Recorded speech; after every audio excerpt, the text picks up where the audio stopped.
Your mind's a generator, your body's a motor. Club face is a trigger. Golf ball's a bullet. Now aim and fire. We aim, but we don't fire. We direct. People direct the club. I'm the only guy that fires. Did your legs get narrower or did they get wider, Mo? Going through the ball? Oh, wider. Way wider. Can you show us that? Way wider. That's the other thing I do. What does it mean? What is it? They widen. They're not doing that. They're doing... Oh, yes. That's the other thing I do so well. What does that do? Keeps everything online. Can't get offline. I can't spin. I'm laterally too much. I can't spin. So show us the wide. And the other players do what? And the right knee goes to where with a... Oh, towards the ball. Instead of in behind this guy, it goes... That's bogey golf. That's double bogey golf. Oh, yeah. Heck.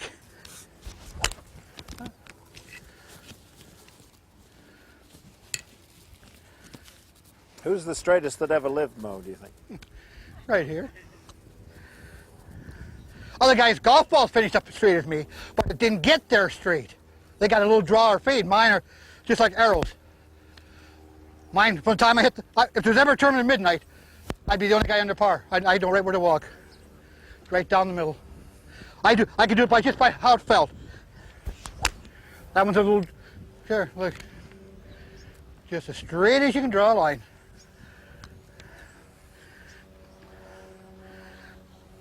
But I got the simplest move in golf, even though it's awkward looking. But anybody that knows the golf swing, like you, I'm the first guy you never can tell. You couldn't help in your whole life. I'm the first golfer that ever came to you that you can't help.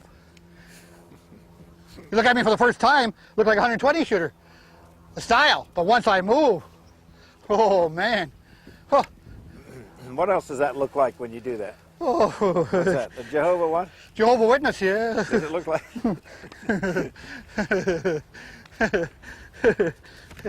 Look. And then boom. Here's a ball in the divot, Mo, and what do you treat this like? I mean, why do you hit it so straight? You're remarkable because you not only hit it out of the divot, but you also hit it solidly and dead straight every time. Because I don't put no fierce into it. Now I don't let the lie control me. I swing easier, but much smoother when I got a lie like that. Now you're not going for distance now. You're just trying to advance the ball. You just got a bad break on the fairway. But still hit it dead straight every time. See? But what do people do now? Look, I dug for gold. The lie's controlling them. To me, it's there. Okay. That's why you got lofted clubs. Get them out. That's why you got 2, 3, 4, and a 5 wood. That's where you take your 4 wood and just dig it out.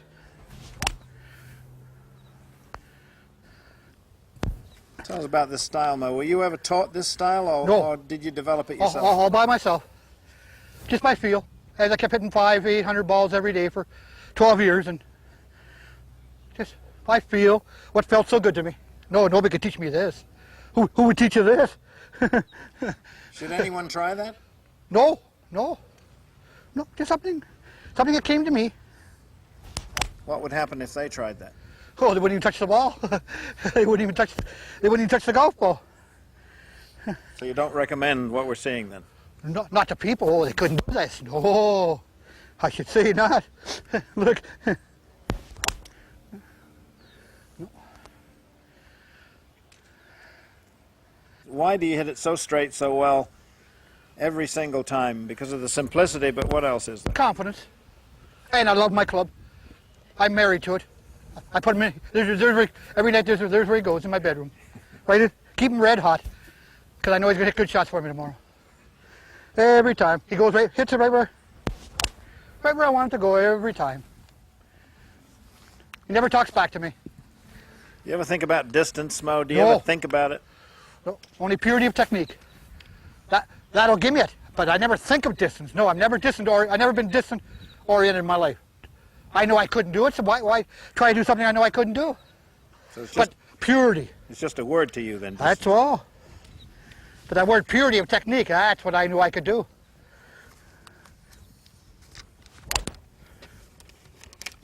I'm the only golfer that lets my swing balance me. I don't try and balance my swing. My swing balances me. Because it's so effortless. You have terrific mind pictures, Mo. Do you see it in your mind all the time before you do every shot? Not only see it, I taste it. Oh no, not only see it, I taste it. Oh yes, it's choking me. The purity of technique is choking me. Oh yes, I always see it, but I taste it too. If I could taste that before I hit it. Look. So what do you see? What's the visual part? I mean, what do you actually see before you swing the forward? Where I want to land the ball on the green. Where I want to land it, on the green. Not short of the green, on the green with a forward. Here, I can see it, it's going to land foot on the green. Okay. That one just landed 1 foot on the green, exactly. Then it rolled up to the hole. How would you describe your divots, Mo? Dead square to the target. At the same depth. No part is deeper than any other part. If I hit off your head, I'll just take your hair off. I wouldn't touch your head. If I hit off your watch, I'd just scrape the glass. I wouldn't break it. Here, right here, I'm hitting off your head. See? Didn't even touch the ground. Didn't even touch the ground. See? Bacon strips, not pork chops? Oh, that's every shot I hit. Strictly bacon strips. Never pork chops, no. No. Here's another one right off your watch. Okay. Still 12 o'clock on your watch. Oh yeah. Yep. Modern swing, Mo, seems to go around the player more, and your swing seems to stay in the fairway. Is that one of the thoughts you have, keeping your hands in the fairway? Oh yes. Keeping your arms in the swing fairway? Through the golf course. Could you show Not us around. that? Swing through the golf course. Okay. Never let my hands get out of play. Never. They're always in play. Look at So where do they go then? Oh. They're going out of play almost. Oh, back here, around here. Gosh. They're trying to do figure eights. You've got such a marvelous, that's probably the wonderful thing that you have more than anyone, a lag so late into the ball. It is from pulling, but just show us what that is, would you, and explain it? Here's a lot of lag. Look at the lateral motion I got. I got such lateral motion. Does it come from the lateral motion, or Yes. does it come from holding it back? No, lateral motion. I couldn't have that much if I didn't. And keep that bent. Don't straighten it. Never have it. Every time you straighten it, your shoulders and chest are going backwards. Mine are never going backwards. They're always going forward. I'm the only golfer where my chest and everything is always going forward. When you straighten your left leg, things start going back. Your chest and your shoulders go back. That's bad. I'm always going forward.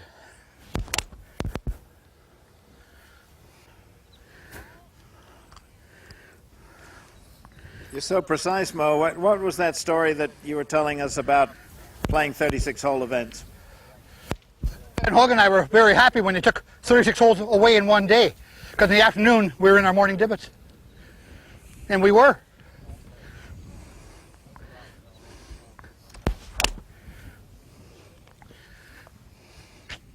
You never seem to say anything bad about your shot, so in your mind you've never actually missed a shot. No, That's no. the remarkable thing about the way you see things. Oh no, never a bad shot. No, never. There's no bad shots in my bag. If I did, I'll sell them. I only see good shots. That's all I see. Good shots. Never see a bad shot. Never. No. Well, you're such a tremendous driver of the ball because your accuracy is incredible. What is it that does it for you? Oh, a combination of about three things. Big thing is extension. That I keep the club under myself so long. I'm not in a hurry to up, only behind me and in front of me. But like I said before, the triangle of my arms is what does it. That and great extension. and great balance.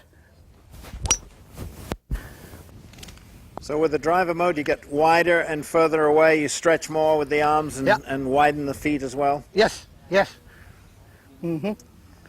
Yes, considerably wider and stretch more. Yeah. See right there.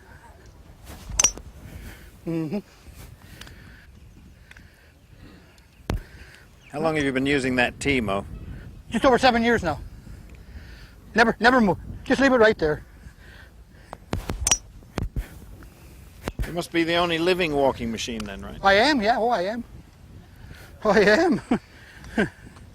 I am the only walking machine.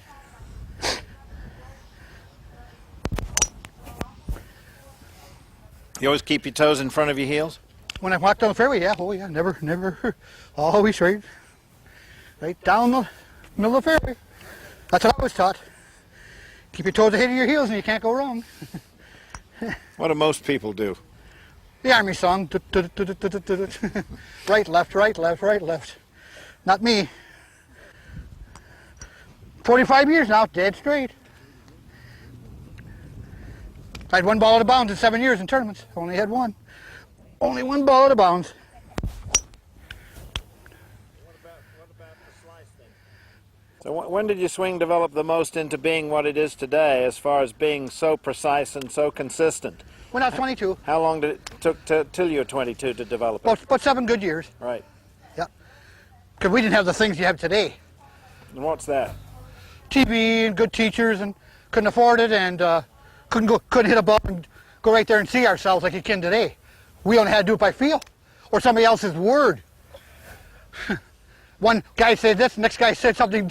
Now you're getting all screwed up. You don't know which one to listen to. Guys that think they know it, but they don't.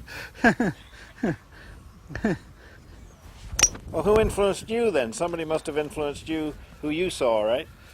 Not really, not my day. No? Not to stand and do all what I'm doing, no. We had good players, but not, they didn't stand or do anything like I did, no. So the game just influenced you? Yep, Yeah. And you figured it out from there? yes. Just like Torino did. Torino with his nice little fade. oh. What was the best swing thought you had when you played? What was the best swing thought that you had when you played your best golf? Stay with every shot. Stay with it. Stay with the shot. Could you show us that so See? that we all know what that means? See? I stayed with the shot. I stayed with it. And what would be a bad thing? To pull away from it? Or Stand up out of it? worst thing is people do is, you know yourself, is they make themselves taller. That's one thing I never did in my life, was make myself taller. If anything, lower, but not taller. Taller and you got marks out here. So you're staying level through the ball more? Oh, yes. See? Right here. See? Well, what would be the reason, you got such a wonderfully repeating swing, what would be the reason why you didn't compete longer? Why In what didn't you terms? compete longer in tournaments? Was it the money? No money. Didn't have enough money? Not in our country in those days. Hockey's our game. Right. Golf was just, still is. Golf was just secondary up there. In fact, my boyfriend's my own father called me crazy. They never saw, my whole family has never seen me hit a ball in my life. Not in actual life. Right. Only in the park or watching TV. But never out there in person, never. And we've had tournaments right in our own city. Canadian Open, PGA, Ontario Amateur, and all this stuff we had right in our own city. Never came and saw me. No. They never encouraged me. They discouraged me. My mother wanted me to do what my brothers and sisters do. Was you really play hockey, really, was it? To get into hockey? Work at a factory, do this So and to that. not play golf. Heck. This must be the most repeating swing on record, Mo, isn't it, really? Because everything that you do repeats and repeats and repeats. But I never got there, so I never got mixed up in my mind with what I wanted to do. I just had my one way, and that's what I stuck to. And now became the best striker of a golf ball the world's ever known. Not by my say, by all the best players and teachers.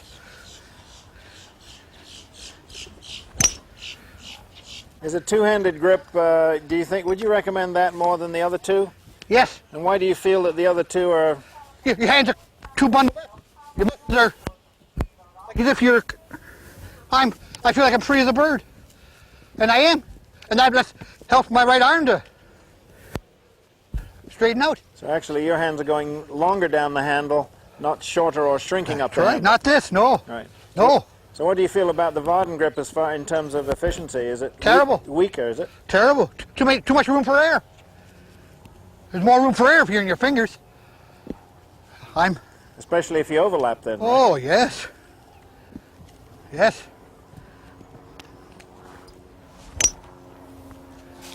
That would be the same for the interlock grip? What would Same you feel thing, about? yes. Oh, that's more yet. So that Now you got two fingers over top of others. Look at the muscles you can hurt yourself with. I can't hurt any because they're not on top of each other. When you're hitting that hard, that much, and look, you're bound to hurt. Here I'm not. I think I would have been hurt by now if I would hit 4 million balls that way or that way instead of. What do you think of teaching today, Mo? What you've heard and what you've read. What do you think of teaching today as it was in your day? It's not as simple today as it was in our day because there's so many other different formulas today, or clubs, or balls, or camera work now, and a lot more teachers, and they all got different concepts, and people are more mixed up today than they were in our day. We had Tommy Armour and Harvey Penick. We had just a few, but today you got so many guys that think they know the golf swing, and they don't. They don't know they're from the hole in the ground. But they only think they know the golf swing, but they don't. So do you think a teacher should change that if it's an odd swing, or your swing is so individualistic? Do you think a teacher who got hold of you and narrowed your stance and brought you in closer to the ball, changed your grip and did all those kind of things, what would it have meant to you? Well, I think I'd be way worse because it wouldn't have suited me. Yeah. I couldn't have made the move I'm making today if I'd have stood closer and everything. No. So if we see individualism, that we really shouldn't tamper with it too much. No. Let it develop. Why, certainly. Everybody's different. You can't teach two people the same. Everybody's different. Your muscles are different than mine. His muscles are different than yours. His is different than his. It's an individual game. Every shot's individual. Everything's individual. Everything you play with in this game is crooked. The wind, the ground, your mind, your muscles, the ball, everything. And you try and hit something dead straight? What a fallacy. Oh man, what a fallacy if I ever heard one. When everything you play with in this game is crooked. Holy jeez. So what's the most important 5 inches in this game then? Right between the ears. Only 2 golfers played with 15 clubs. Only 2 golfers in the history of this game. Bobby Jones and Jack Nicklaus. They had 15 clubs when they played. 14 in. Like Bobby Jones says, my course is only 5.5 inches big. Right between the ears. And boy, how true. Good thinking, good golf. Bad thinking, bad golf. Bad thinking hurts more than bad swinging. Boy, how true. Oh yeah. I'm the only guy that knows how to get the club on the ball dead square every time. I'm the only golfer living because I'm the only guy with a perfect golf grip. The only guy who keeps it so simple. I'm the only golfer that knows my swing inside out. I'm the only golfer living that knows my swing inside out because I've studied it like blueprint. Well, that may be one of the best pieces of advice you could give a lot of players. That's what they should do, isn't it? Just go and study their own swing and know it inside out. Why, certainly. Which they don't do. They don't seem to want to get They're studying to know somebody their own. else. Yeah. That they can never be. They all want to be Ben Hogan and they swing like, they all want to be Julius Boros like he's going fishing. Boom. Or Sneed, great timing, world-class tempo. Can't do it. But they don't study their own. Oh, I wish I could do that. Oh, I wish I could do, oh, I wish I could. Oh, get out of here. Jeez. What if I would have copied somebody my day instead of, look, I look like a Jehovah's Witness, but addressing a ball. But not when I go through it. I look like You look like the Einstein or the ball striker in the world. Einstein. Look, look, look. Yep. What were your practice rounds like in the Masters? Oh, terrible. Were they? Yeah. What did you feel about that? Why was that? I just came out of the snow. So The week before I was setting up pins in the bowling alley. The week before. I was amateur then, and I was setting up pins. The week before I was setting up, I got the invitation in my pocket. I'm playing the Masters next week, and I'm setting up pins the week before. No practice or nothing. I was the only white guy in the tournament. I was the only white guy in the tournament. Everybody else had a tan. I didn't. No.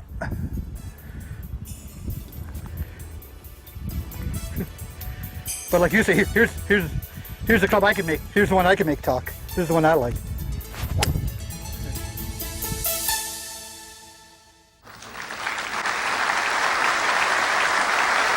The entire swing revolves around his setup without question. His unique two-handed grip, the extreme white rigid stance, the extreme distance from the ball, and the club head starting well behind the ball.